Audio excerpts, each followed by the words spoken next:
2024 में होने वाले लोकसभा चुनाव के लिए बिहार में आज से आधिकारिक तौर पर बीजेपी चुनावी बिगुल फूंक रही है। अमित शाह केंद्रीय गृह मंत्री के दौरे से अमित शाह आज 2 दिवसीय दौरे पर सीमांचल पहुंच रहे हैं। इस वक्त हम पूर्णिया के रंगभूमि मैदान में हैं और आपको हम यहाँ तस्वीरें दिखा रहे हैं कि किस तरीके से यहाँ तैयारियां लगभग पूरी हो चुकी है और तकरीबन 12:30 बजे का वक्त है जब अमित शाह यहाँ पहुंचेंगे और एक जनसभा को संबोधित करेंगे।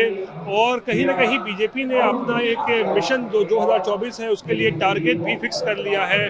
35 सीट 40 में से जीतने का दावा कर रहे हैं 2024 में। और जहां तक 2025 में बिहार विधानसभा चुनाव होने हैं वहां भी 2/3 से ज़्यादा सीटें जीतने का यहां दावा किया जा रहा है। और पहली बार बिहार में बीजेपी का मुख्यमंत्री बने, इसको लेकर भी जो है यहाँ पर बीजेपी दम भर रही है। राकेश सिन्हा बीजेपी के राज्यसभा सांसद हमारे साथ हैं। राकेश सिन्हा जी, किस तरीके की तैयारी है? सीमांचल को क्यों चुना गया? क्योंकि बहुत इस पे लेकर विरोध भी हो रहा है। सीमांचल की प्रकृति और चुनौतियां अलग हैं। उस प्रकृति और चुनौती को देखते हुए ये हम पहल कर रहे हैं। जो तुष्टीकरण की राजनीति ने यहाँ समाज के संतुलन को बिगाड़ दिया है, जिस कारण से घुसपैठियों को 70 के दशक से निरंतर संरक्षण दिया जाता रहा है और सीमांचल के कई गांवों में, कई शहरों में समाज के एक बड़े वर्ग का रहना दुर्भर हो गया है। उस चुनौतियों को स्वीकार करते हुए हम सीमांचल की राजनीति को बदल देना चाहते हैं।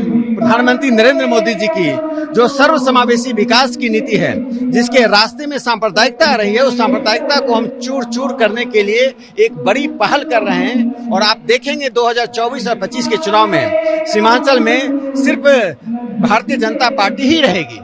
तेजस्वी यादव हमला कर रहे हैं, लालू प्रसाद हमला कर रहे हैं कि आप लोग यहाँ विभाजन की राजनीति करेंगे, उन्माद की राजनीति करने के लिए यहाँ पर आ रहे हैं। देखिए, मुस्लिम तुष्टीकरण की राजनीति के लिए लालू यादव, नीतीश कुमार और कांग्रेस पार्टी जानी जाती है। ये उसके पितामह हैं।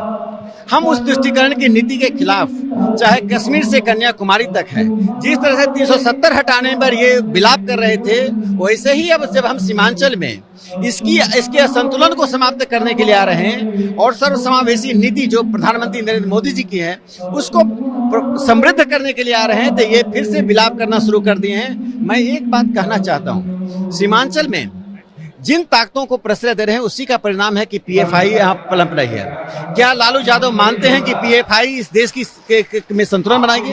क्या पीएफआई इस देश की एकता और अखंडता को बनाए रखेगी? जो ताकतें एकता अखंडता को तोड़ने वाली हैं, उन ताकतों को हम तोड़ेंगे। जो ताकतें जोड़ने वाली हैं उन्हें हम संगठित करेंगे। ये तोड़ने वाली ताकत और जोड़ने वाली ताकतों के बीच एक लड़ाई सीमांचल में शुरू होने वाली है। एक आखिरी सवाल, अवैध घुसपैठ है या फिर रोहिंग्या मुसलमान, ये भी क्या कोई मुद्दा होगा? एनआरसी देखिए, एनआरसी से कौन और क्यों डरता है? हम और आप यदि नहीं डरते हैं तो डरने वाले की प्रकृति क्या है? यदि एनआरसी में आपके पिताजी, आपके दादाजी, आपका पता, आपके पड़ोसी का नाम पूछा जाता है, ये बताने में वही हिचकते हैं जिनके पास यह नहीं है। जिनके पास यह नहीं है वो निश्चित रूप से इस देश से उनका संबंध नहीं, इस देश की भूमि लागू होगा। एनआरसी आज न कल लागू होगा। एनआरसी के बिना कोई भी देश, कोई भी समाज अपने नागरिकता को समृद्ध और संपुष्ट नहीं कर सकती है।